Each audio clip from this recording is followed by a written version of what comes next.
मेरे प्यारे भाई बहनों और मेरे दोस्तों, अजीजों, आपका धन्यवाद है।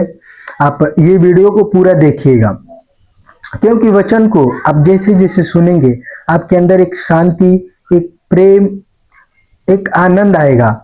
क्योंकि देखो, वचन परमेश्वर का जीवित और प्रबल है, हर एक दो धारी तलवार से भी चोखा है। आत्मा को, प्राण को, गांठ गांठ, गुद्दे गुद्दे को आर पार करके छेदता है, मन की भावनाओं और विचारों को जांचता है। ये है वचन की ताकत। वचन जो है परमेश्वर का, ये जीवित है। आप और हम जिंदा वचन पे बात करने वाले हैं, जिंदा वचन को सुनने वाले हैं। हालेलुया। वचन केवल मुझे ही नहीं, आपको भी पालन करना चाहिए।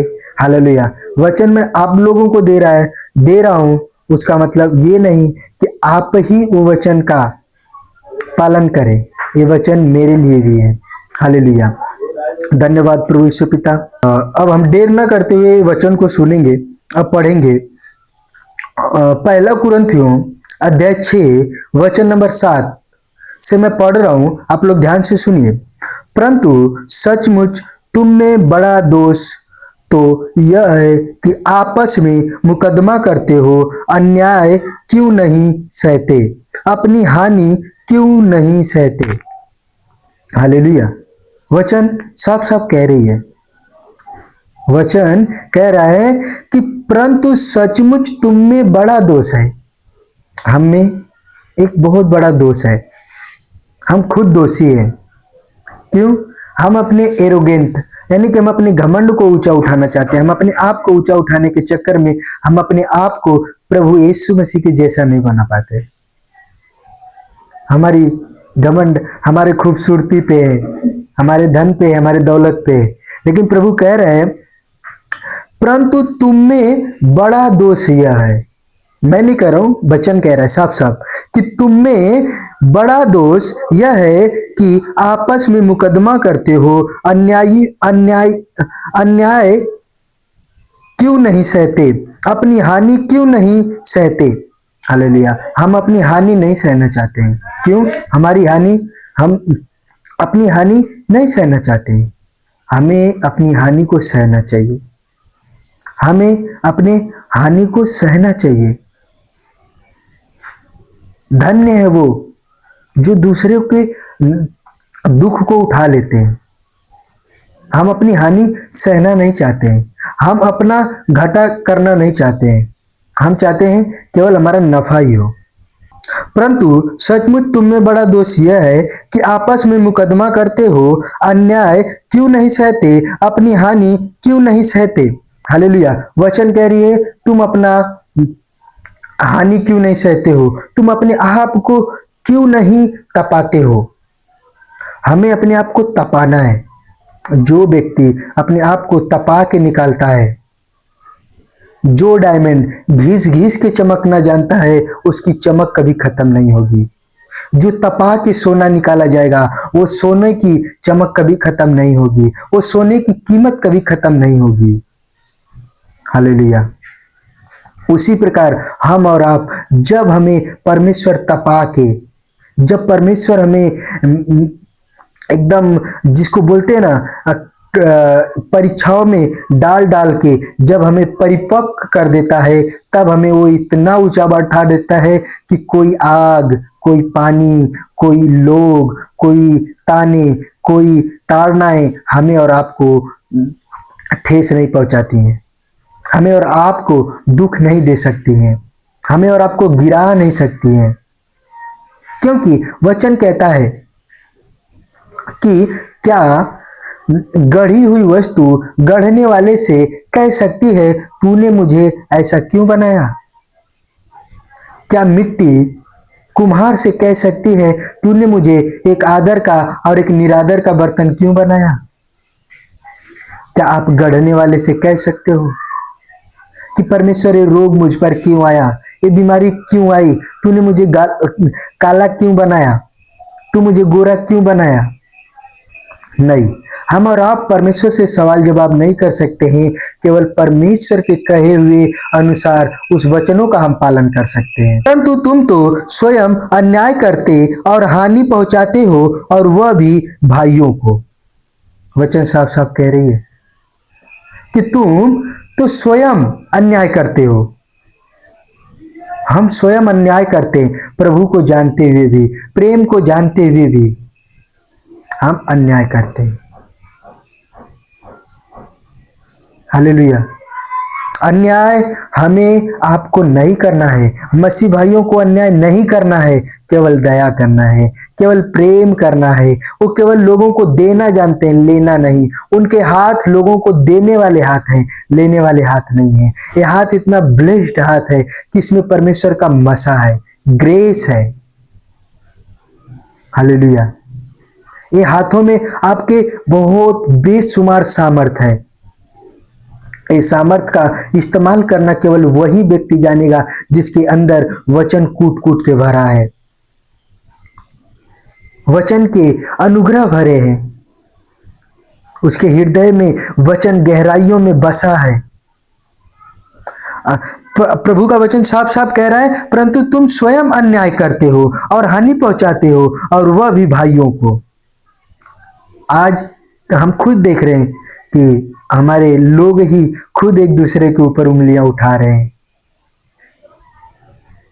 अरे तुम क्या दूसरों के पाप क्षमा करोगे? अपने भाई का ही पाप क्षमा नहीं कर पा रहे हो, मसीह भाई के ऊपर उंगली उठाते हो, अपने फास्टर को गलत कहते हो। अरे उसकी गलतियां हैं तो भी उसकी तारीफ करो। तारीफ इंसान को बदल देती है। तारीफ लोगों की, उनकी बड़ाई करो। तुम चोर को चोर कहोगे तो और चोरी करेगा। तुम कहोगे कि मैंने तुझे एक दिन बहुत अच्छा काम करते हुए देखा था भाई, और वो काम उसे जब याद दिलाओगे तो बोलेगा सचमुच यार, ये तो कोई बड़ाई करने वाला मेरे को मिला, तो वो काम फिर दोबारा करना चाहेगा। हालेलुया। उसकी चोरी उसे मत याद दिलाओ, उसकी अच्छाई उसे याद दिलाओ। ये हमारा और आपका कर्तव्य है। ये हमारा यीशु मसीह का वचन है। यीशु मसीह यही लोगों को बताते थे। प्रभु का कर्तव्य था कि वो उनके पुराने दिनों को याद दिलाए कि तुझे परमेश्वर ने जन्म से अच्छा बनाया है, तुझे जन्म से तुझे पवित्र आत्मा दिया है, जन्म से तुझे एक अच्छे गुणवान व्यक्ति बनाया है, लेकिन तू जब संसार में आया तो संसार ने तुझे बिगाड़ दिया है। हालेलुया। ये संसार एक माया की नगरी है, ये माया का एक जाल है। इसमें केवल माया ही माया दिखती है। आप अपने माता पिता को देखो तो भी माया दिखेगा, भाई को देखो तो भी माया दिखेगा, वाइफ को देखो तो भी माया दिखेगा, बच्चे को देखो तो भी माया दिखेगा, आप पैसे के पीछे भागो तो भी वो माया दिखेगा। सब माया की नगरी है। ये एक रचा हुआ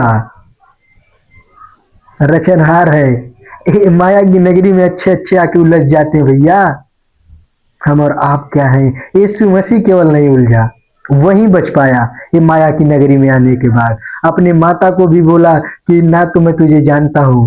वो कहता है जो मेरे वचन को सुनते और मानते हैं वही मेरे भाई हैं, वही मेरे माता है, वही मेरे बहन है। हालेलुया। प्रभु यीशु मसीह सबको भुला दिया, केवल परमेश्वर को याद कर रहा था, क्योंकि जानता था कि इससे बड़ी दुनिया, इससे भी कहीं सुंदर दुनिया एक और लोक है, वो स्वर्ग लोक है। हालेलुया। उसमें कोई भी किसी के ऊपर दोष नहीं लगाता है। उस दुनिया में मेरा मेरा नहीं होता है। वो दुनिया में घमंड अहंकार नहीं होता है। वो दुनिया में केवल प्रेम की बातें होती हैं। देखो अभी क्या वचन कह रही है कि परंतु तुम स्वयं अन्याय करते हो और हानि पहुंचाते हो, और वह भी भाइयों के साथ। किसके साथ? मसीह भाइयों के साथ। हम उनकी हानि चाहते हैं। कैसे वो आगे बढ़ रहा है? एक छोटा व्यक्ति, एक विश्वासी जो कम समय में यीशु मसीह में आया और वो प्रभु की बड़ाई करने लगा, वो पुलपेट पे खड़ा होने लगा, तो हमारे अंदर की धड़कनें बढ़ जाती हैं। हालेलुया। हमारे अंदर की व्याकुलता बढ़ जाती है कि यार मेरे पीछे से आया, यीशु मसीह के पुल पे बैठ के आराधना कर रहा है, वचन दे रहा है। अरे भैया, प्रभु की प्रार्थना करो कि प्रभु उसे और ऊंचा उठाए, उसके साथ साथ तुम भी ऊंचा उठने लगोगे। आमीन। और देखते हैं हम वचन, क्या तुम नहीं जानते कि अन्यायी लोग परमेश्वर के राज्य के वारिस नहीं होंगे? जो ऐसे ऐसे सोचते हैं, जो अपने मन में घमंड रखते हैं, ऐसे लोग कभी भी परमेश्वर के राज्य के वारिस नहीं होंगे। ऐसे लोग कभी भी परमेश्वर में नहीं बढ़ सकते हैं। केवल वही बढ़ सकता है जो एक दूसरों के लिए दुआ करता है, एक दूसरों की उन्नति के लिए वो सोचता है, एक दूसरों की बड़ाई चाहता है, वो कि वो मुझसे भी बड़ा बने। प्रभु यीशु मसीह क्यों कहा कि मैं तुमसे सच सच कहता हूं, हालेलुया, कि जो कोई मुझ पर विश्वास रखता है मुझसे भी बड़े काम करेगा। प्रभु ऐसा क्यों बोला? यीशु मसीह ऐसा क्यों बोले? उनका कहना था, वो चाहते थे कि मेरी आने वाली पीढ़ियां कहीं बेहतर बने, कहीं जबरदस्त सामर्थ्यशाली बने, ताकि लोग उनके सामने खड़े हो तो खौफ पैदा करे। मैं तो अभी परमेश्वर के कुछ बहुत सारे अधीनता में था, आने वाले समय में ये लोग तो पवित्र आत्मा के साथ खुलेआम काम करेंगे। इसलिए प्रभु ने बोला कि वो मुझसे भी बढ़ के काम करें। हम और आप क्यों नहीं कहते हैं कि तुम मुझसे भी बड़ा सामर्थ्यशाली बन? यूहन्ना जो था वो जंगल में रहा करता था, दाख मधु खाता, और वो अपने माता पिता से उसका कोई दिलचस्पी नहीं था, अपने माता पिता से उसका कोई इतना नाता नहीं था। वो जंगलों में रहा करता था, वो मधु खाया करता था, टिड्डियां खाया करता था। और वो क्या बोला पता है? बड़ी सुंदर बात बोला उसने कि मैं घटूं और मेरा प्रभु बढ़े, यीशु बढ़े। वो अपने आप को नहीं बढ़ाया, किसको बढ़ाया? प्रभु को बढ़ाया। उसी प्रकार प्रभु यीशु मसीह कहते हैं कि तुम अपने भाइयों को बढ़ाने की चेष्टा करो, अपने भाइयों को बढ़ाने की उन्नति की सोच रखो, तो जैसे वो बढ़ेगा उससे कहीं ज्यादा आप बढ़ने लगोगे। यही तो प्रभु का प्रेम है, यही तो प्रभु का मसा है। हालेलुया। और हम देखते हैं वचन, धोखा न खाओ, बेश्यागामी न बनो, मूर्ति पूजक, पर स्त्रीगामी, न लुच्चे, न पुरुषगामी, न चोर, न लोभी, न पियक्कड़, न गाली देने वाले, न अंधेर करने वाले परमेश्वर के राज्य के वारिस न होंगे। हालेलुया। ऐसे लोगों का तो कोई नामो निशान ही नहीं है स्वर्ग में। साफ साफ वचन कह रही है। तुम मेहनत किस लिए कर रहे हो? हम और आप यीशु मसीह में क्यों आए? मेन कारण यही है कि हमें और आपको स्वर्ग चाहिए। हमारा और आपका एक लक्ष्य है। तुम धरती पे हालेलुया हालेलुया, धन्यवाद यीशु, स्तुति, आराधना, नाच के, झूम के, अच्छे अच्छे कपड़े पहन के कर लो, और यदि स्वर्ग में न जाओ तो इसका क्या लाभ? कोई लाभ है? मैं तो बोलता हूं बिल्कुल लाभ नहीं है, ये जीरो है।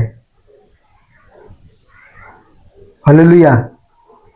जो स्वर्ग में प्रवेश करेगा वही असली हीरो होगा, कोई भी हो, वो पापी ही क्यों ना हो, कल का पाप किया हो क्यों ना हो। हालेलुया। वो बहुत बड़ा पापी क्यों ना हो, या जो स्वर्ग में प्रवेश कर चुका है तो वो सबसे बड़ा हीरो वही है। आमीन।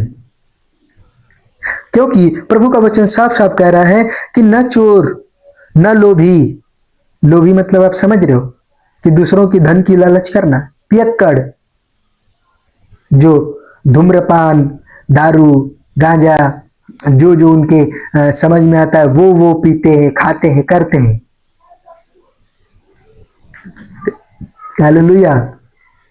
मैं आप लोगों को इसलिए सब बातें बता रहा हूं कि स्वर्ग बड़ा नजदीक है, प्रभु बहुत जल्द आने वाला है, उसका समय बड़ा नजदीक है, उसकी कही हुई सारी भविष्यवाणियां इस संसार में पूरी हो रही हैं, वन बाय वन। और ये होती रहेंगी, उसे कोई टाल नहीं सकता है, उसे कोई भी टाल नहीं सकता है।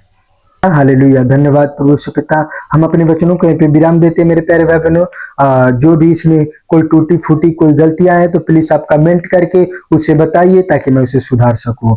Praise the Lord. क्योंकि मैं आप लोगों को सिखा नहीं रहा हूं, मैं भी आपके द्वारा कुछ सीख रहा हूं, यीशु मसीह के नाम में आमीन। Praise the Lord.